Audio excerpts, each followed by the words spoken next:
Subscribe to our YouTube channel and press the bell icon to get the latest updates. A very good evening to everybody. I'd like to start by introducing the speakers that I have with me. First and foremost, the moderator, Deepshika Kumar. Deepshika is an alumni of ISB Hyderabad and the Wharton School of Business. She has had over 15 plus years of experience in business consulting across Ernst & Young and JD Power. She's also the author of 101 Lessons to be a Damn Good Speaker on building excellence in speech. She is also the co-founder of SpeakIn, Learn with Experts. And now it is my utmost privilege to introduce Mr. Nicolas, the Managing Director of Michael Page India. He started his career with Michael Page Belgium over 10 years ago, after which he moved to India in 2013 to head the firm's Gurgaon office. In October 2014, he took the responsibility of the firm's Mumbai office before obviously receiving the promotion to his current position. Today, he is the Managing Director of the India operations of Michael Page with 3 offices and close to 160 consultants under him. I welcome you both, and it's a pleasure to be here. Thank you very much, Nicholas, for being here with us today. So, Nicholas, most welcome from the entire team here. Why don't we get started with your views and the presentation first? Okay. Yeah. So I'll quickly start. I only take 5 minutes to give you a little bit of a view on the recruitment industry, because and how technology actually is influencing the way recruitment is done in the entire industry. Yeah? So I'll share my screen for that. Can you see my screen? Yes, yes. Yeah. Okay. Right now, let me just maximize screen. So if you look at the typical recruitment process, it'll go from what I call a job intake, where you, on one hand, will try to understand what the role is about as a recruiter, or that can be an in-house recruiter or an external recruiter. Yeah, there's not so much differentiation into that. It's then about moving to sourcing, screening, interviewing, and eventually offering the candidate and hopefully onboarding the candidate.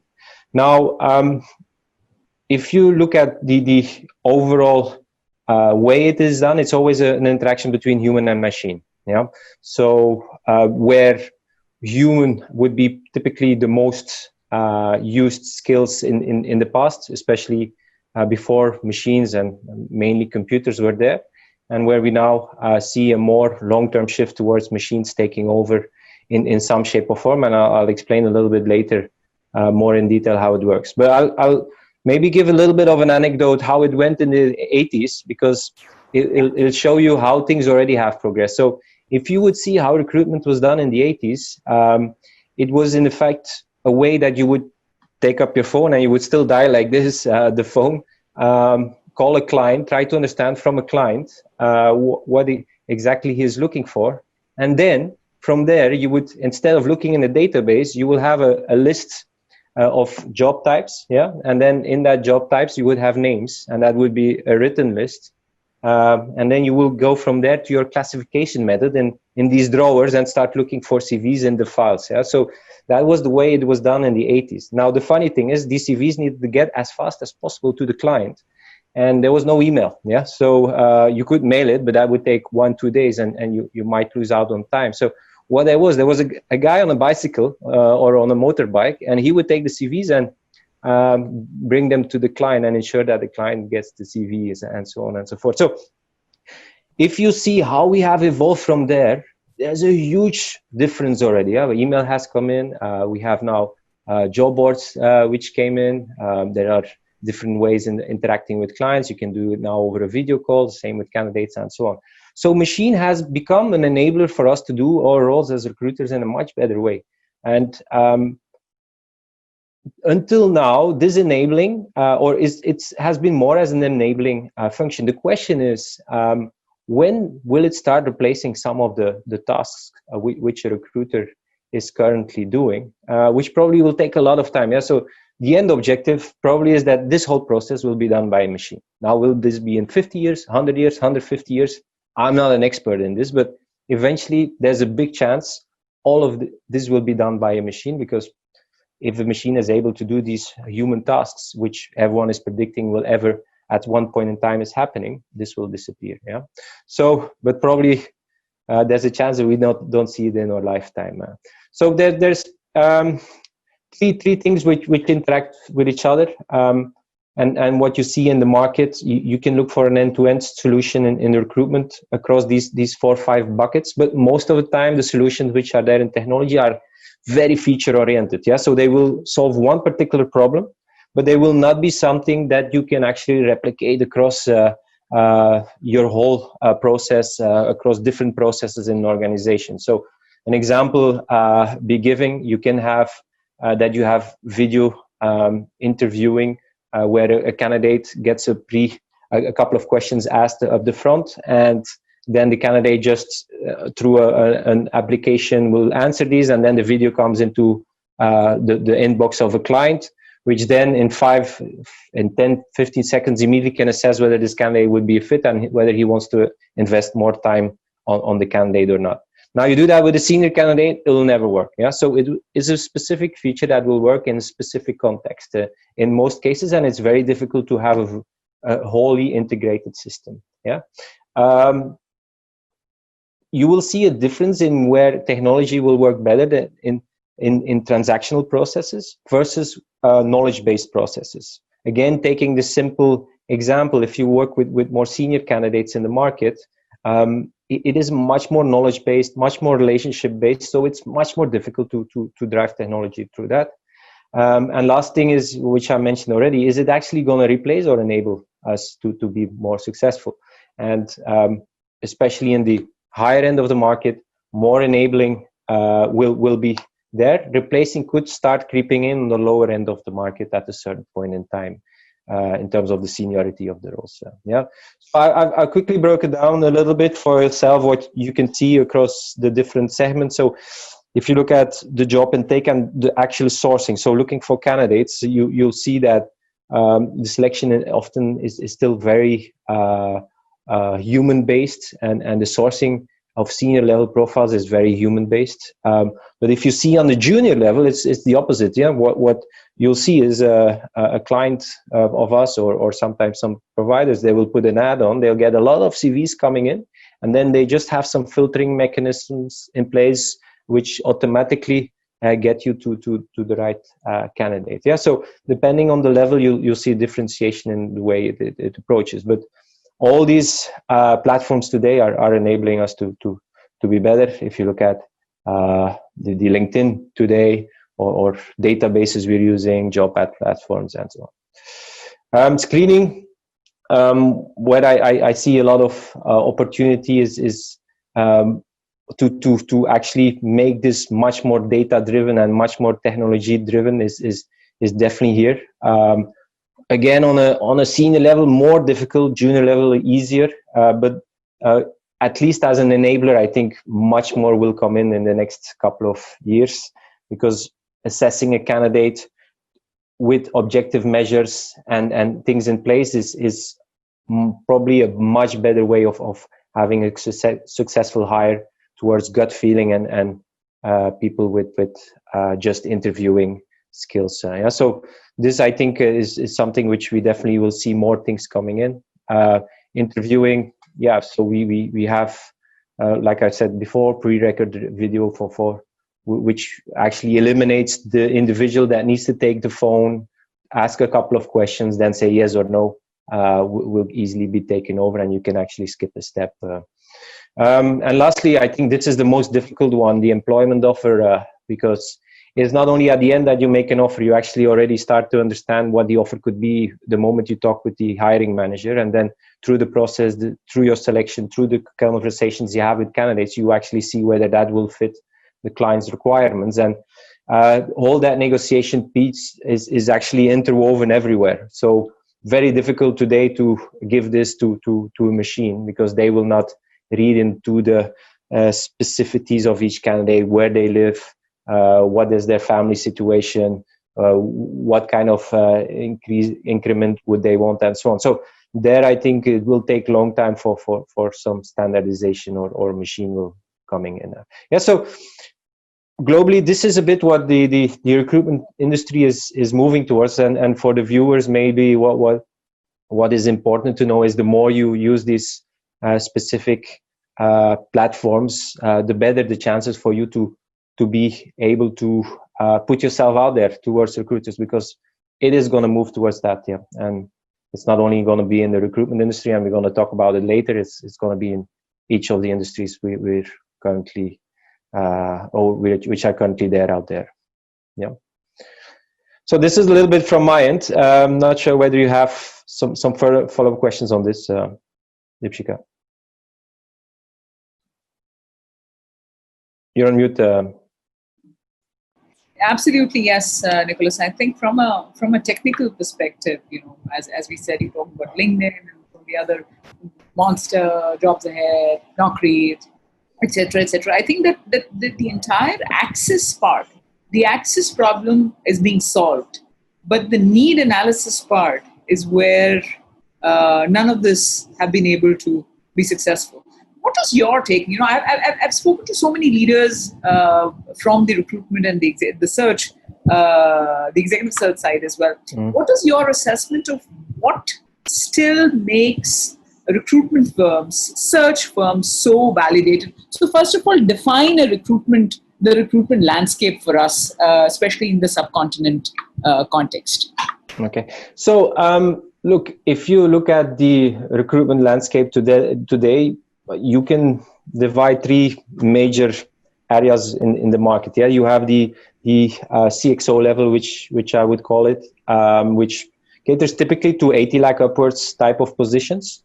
Okay. Then you have a broader range within the mid to senior level, which typically would be going from a 25 lakh, 30 lakh to that 80 lakh. And then you have the level below, which is typically more a volume game and a little bit more generalist in nature.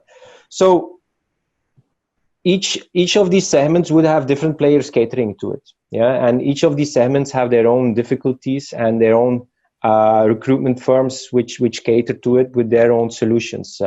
You can see, obviously, recruiting for a junior person is completely different from a CXO level. So if your question, coming back to your question, what does it take to have a good hire? That will differ a lot from the level you are looking at. Now, within the current context, I think a theme that will come back a lot is technology. Yeah, and that will come back at the senior level, as on the mid-level, as on the junior level.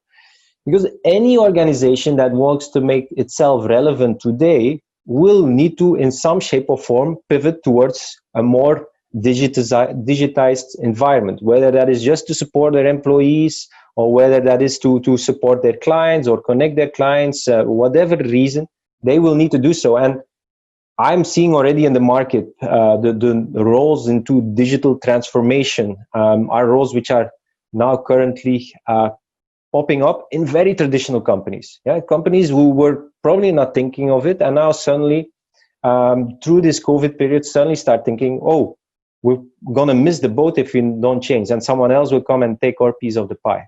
So, and if people in the company are not moving towards that, yeah, whether it's the leadership or the middle management or the lower management, they're gonna be a little bit redundant in my view. So it's of course a long-term game. Yeah, it's not going to change tomorrow, but it will be required for everyone at any part in their career to think, how do I build this skill set into my current set of skills?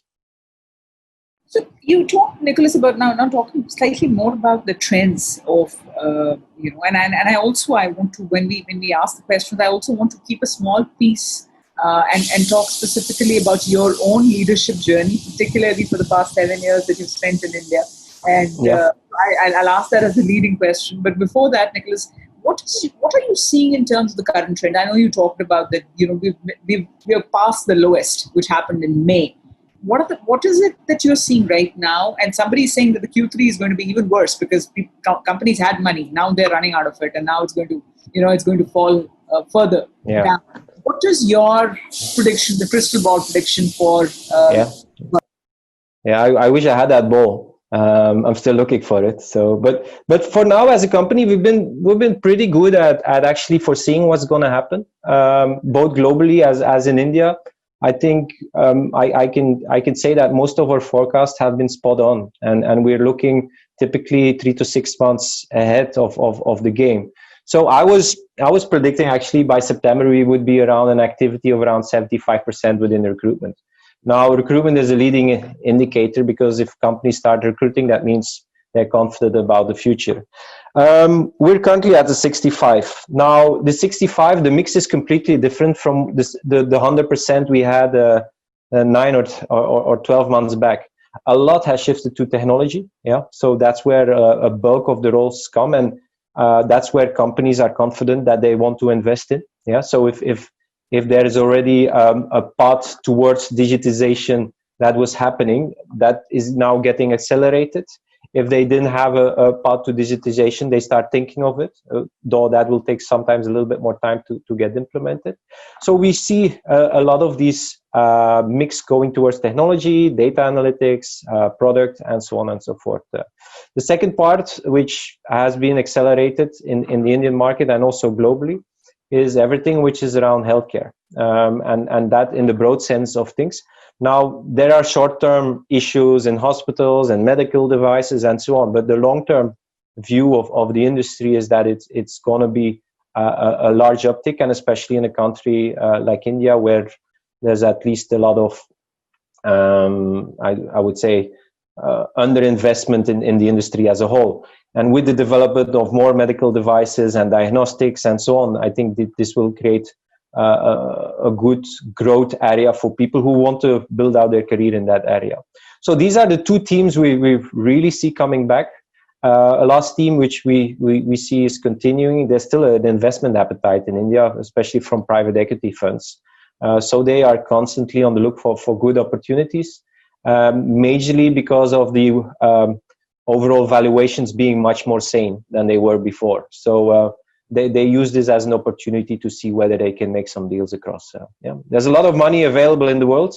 It's just that the confidence is very low at this point in time. Excellent. So, Nicolas, tell me one more thing. It's interesting that you talked about the CEO side, the CXO recruitment side. So, while everything now, as you said, that the mix has shifted to digital analytics, big data, consumer internet, and more, but what would your suggestion be to CXO level people who are now looking for a job, are now outplaced because of circumstances or for whatever reasons? What would be your suggestion to these CXO level people?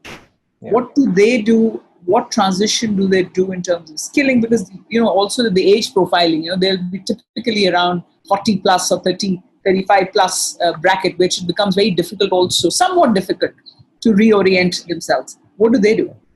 Yeah, if you're in a market today and you're at that level, and your skill sets are not aligned where the growth in the market is, it's going to be pretty tough. Yeah, so I see two options. You speak about reskilling. It is not that easy, because for me, reskilling is a combination of getting an external perspective, yeah, and that can be through course, training, or whatsoever.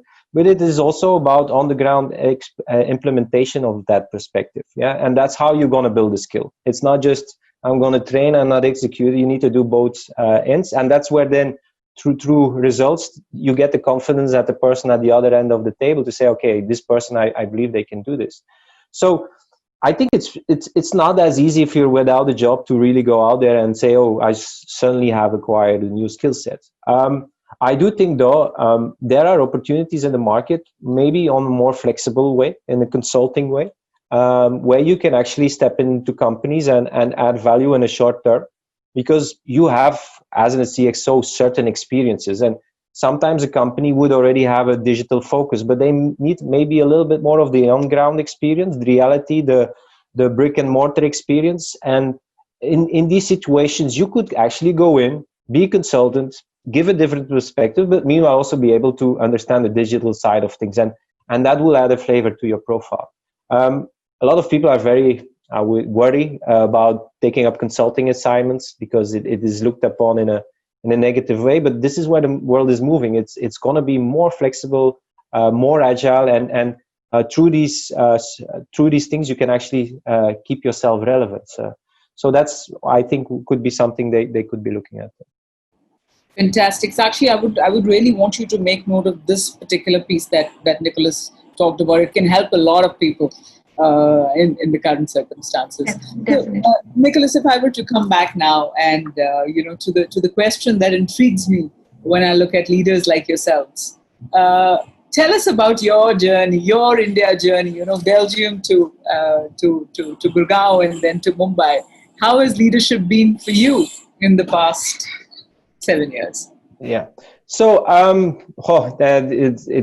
it's already, for me, India is the only thing I still remember in my career. So but I can say that it has been the best experience for myself to challenge myself on different things. Of course, when you start in a new country, it's about the culture and so on. But I don't think I took too long to adjust. I think India is still pretty Western in a lot of ways in the type of environment I'm operating in, the way people think and the ambition they have. I was very pleased to see very ambitious people when I arrived. Yeah, so they just needed some guidance here and there, and it was just working with their energy in the right direction. So that has been quite rewarding. I do think with a lot of exciting and ambitious people, there's a lot of, and this was my first learning, a lot of expectations, and I think we're working in India with high skilled, high talented crowd, but with a lot of demands in terms of their own career growth, their salaries, whatever they require, and managing that, balancing is pretty tough, because I'm not used to come into such an environment. Because in Belgium, you say, okay, this is what I need to do, this is what I earn, and I'm doing it. And here I constantly get the question, but what's in it for me? What's in it for me? So I needed to balance this out and try to understand how to work through and make sure that it doesn't come a balance where I'm just answering the questions of my people, but also make sure that they're delivering before they actually getting rewarded. So that was one learning. I think from a leadership perspective, the best learning has been in the last 3 years, and I would say COVID itself has been tremendous in the way I've been able to at least put in practice a lot of things you read. And before this talk, we were talking about, I like reading about management and so on. And I come back to the earlier question. It's not only about reading, how do you put things in practice? And COVID has been an excellent example of where you can actually put things in practice in terms of how you change your strategy, how you drive short-term or balance short-term goals, which is about preserving the company, versus long-term goals. We still want to be the biggest in the market and certain revenue size and so on and so forth. And finding a way to get everyone, because we're running around a 180 people company, everyone aligned with that, with all the difficulties going on, with asking people to take a salary cut and so on. It was amazing to see that we were able to do this, and we came out so positively, and I'm quite convinced once this is over, a lot of people will say, oh, this is one of the best learning experiences in my life, and it really defined how I'm going forward now. At least it is already for me. So I think some people are still thinking, I hope it's over quickly. That's the difference. I'm a little bit myself as well, but yeah. So yeah, I understand. But that's beautifully put, Nicholas. Let me ask you one leading question.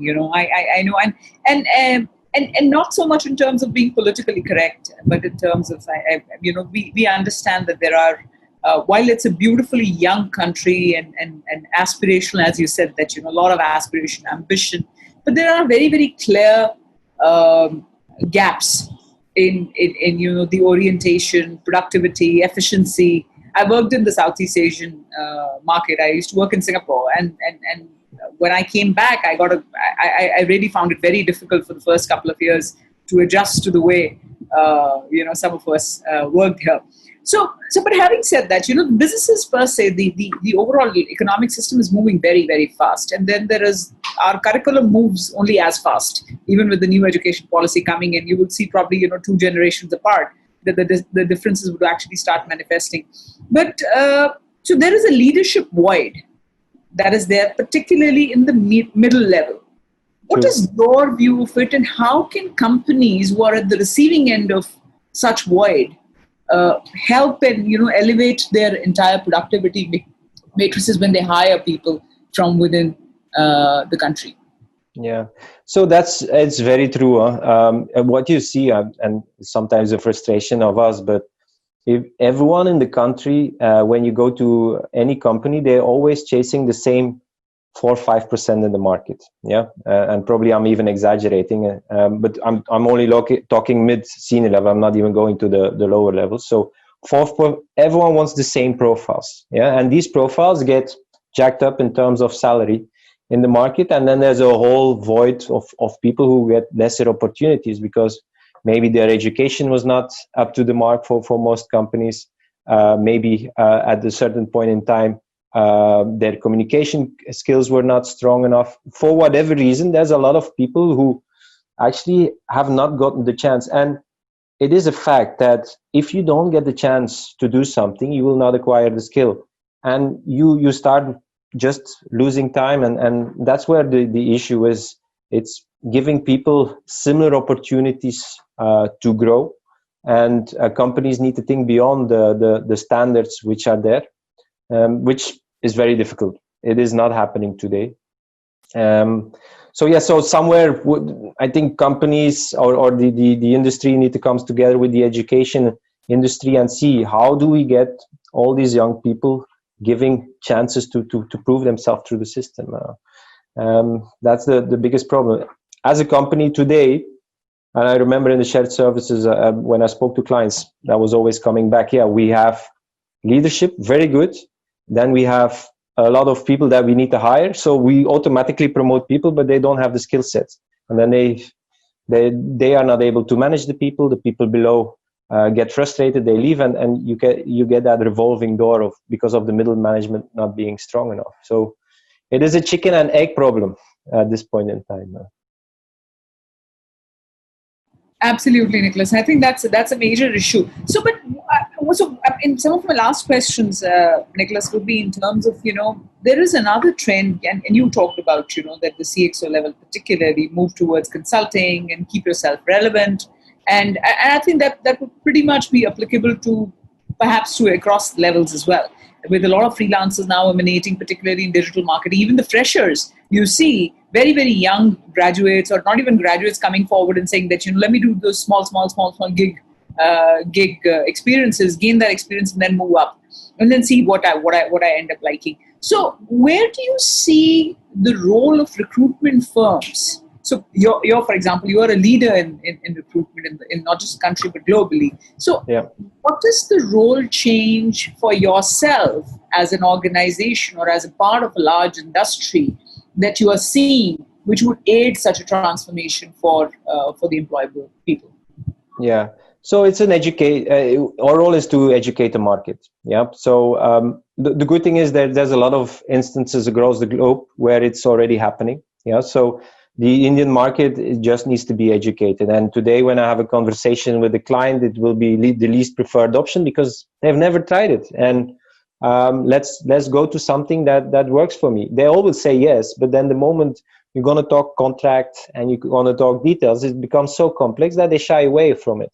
So there's an education aspect on the client side, but there's an education aspect also on the candidate side where you need to explain them what's the benefit for them, because he can probably earn a little bit more. He will gain a little bit more flexibility. He will also maybe be able to tax-wise optimize a couple of things for himself. And also he will actually be able to do different things because let's face it, everyone, I've seen so many CVs, people jumping every 2-3 years because they feel they're not happy in their role and they want something more and more projects. Well, this is the best way to do it. You can actually do it in an organized, structured way where you can actually explain to the market why you changed, because you wanted to increase your skill sets. So these are a couple of things which on the candidate side would help. Great, Nicholas. I have a question coming in from a gentleman called Tushar Matthew. Tushar asks, in what industries are you seeing the most layoffs? And at what levels, both from Indian and global perspective? Yeah, so the layoffs will still come. So you if you look at GFC, I think the GFC, most of the layoffs happened around 6 to 9 months after everything happened. So we're now going to get in this period. So companies would have gone into crisis mode. They would have looked at what they needed to do. And most of the actions today are around salary, furlough, and so on. Especially with larger companies, the actual layoffs take time because it's big structures. They need to rethink their whole strategy first. From that strategy, they will look at what's the people that fit into this, who are the people who are not fitting into this. So this is now going to come. So you'll see more and more of these news coming into the market, but that means things are getting cleaned up. So the layoffs are not necessarily a bad thing. That means people are moving on. Yeah, of course, if you're individually impacted, it's of course a bad thing. But I think from an overall economy perspective, it is bound to happen, and companies need to reorientate and need to probably right size in certain situations. So that's where I see it. Now, where you see the biggest or gonna see the biggest impact is in the traditional industries. Yeah, so that's where the most of the impact will be from a layoff perspective, because they will need to rethink their business models. So I think of retail as being the number one in this instance. I don't believe any retail company can stay with the size they currently have, whether it's a number of stores, whether it's number of people, the way they're doing business. So they will probably be one of the biggest impacted. Hospitality, I think a little bit lesser in the long run, but in the short run, because of the issues they will be having, probably. Aviation, again, shorter term. Probably in the longer term, it will come back because the long-term trend is of people traveling, is people staying in hotels and so on. But the long-term trend in shopping will be, I'm going to do it online. So always look at the long-term trend, yeah, because the short-term trend is there, but the long-term trend will define whether you need to actually get out and try to do something else in life. Absolutely. Fantastic way to frame this, Nicholas. Another question comes in. How have the sentiments of Indian professionals shifted with the current market demands and that of global pandemic? So can you explain a little bit that question? What do you mean with that? I think that's pretty much what we got. But if you would give you, I think it's more in terms of the overall market sentiment that we are talking about. You know, how do you see? And you can answer it from a recruitment perspective as well, from a hiring perspective. Yeah, I think I've spoken before the call already a little bit. So again, it's the same principle. I'm probably repeating myself. What is the long-term trend? The long-term trend is about more online. It's about more health consciousness, and these two trends will continue, and this will be all driven through a digital lens. So everything in the long run that will support this growth will do well. Everything that goes against will definitely suffer. So there are some short-term hiccups. I told you about medical devices because hospitals were not able to actually do any operations while COVID was happening. Sorry for that. While COVID was happening. But once this is sorted out, this is going to come back and probably much higher, because diagnostics is developing much better than it used to be. And more diagnostics means more understanding of illnesses, more referrals to the hospitals. And that's the whole chain growing. So you have short-term impacted industries and you have long-term impacted industries. Fantastic. Perfect. Nicholas, any closing remarks? Give us a ray of hope as we look at the future. I like I said, I think it's in some weird way very, very exciting times. And the thing will be is that once we get out of this, it will give us probably all the skill sets we require to do much better. And in any conversation I had with peers or with people that have gone through GFC and so on, we all know the bounce back is going to be really exciting. We don't know when that bounce back will come, but it probably take a year to really see a differentiation. But when it comes, it will come with a lot of innovation and a lot of different ways of doing business. And within that, for us, it's recruitment opportunities, because companies will need certain skill sets which they don't have today. And that's where the opportunity is. If you have these, you will fare well and you will have opportunities in the market. So make yourself relevant. Excellent. Perfect. It was such a pleasure talking to you, Nicolas, and thank you. My pleasure is mine. I must compliment the depth of understanding and the depth of your responses. Thank you. We are honored that you chose India as a destination to lead this phenomenal organization. Yeah, I'm very happy that I have chosen India. So are we. Thank you very much, Nicolas. Look forward to being in touch, and an honor that you chose SpeakIn to be. Thank you so much. Thank you. Have a nice evening. Bye-bye.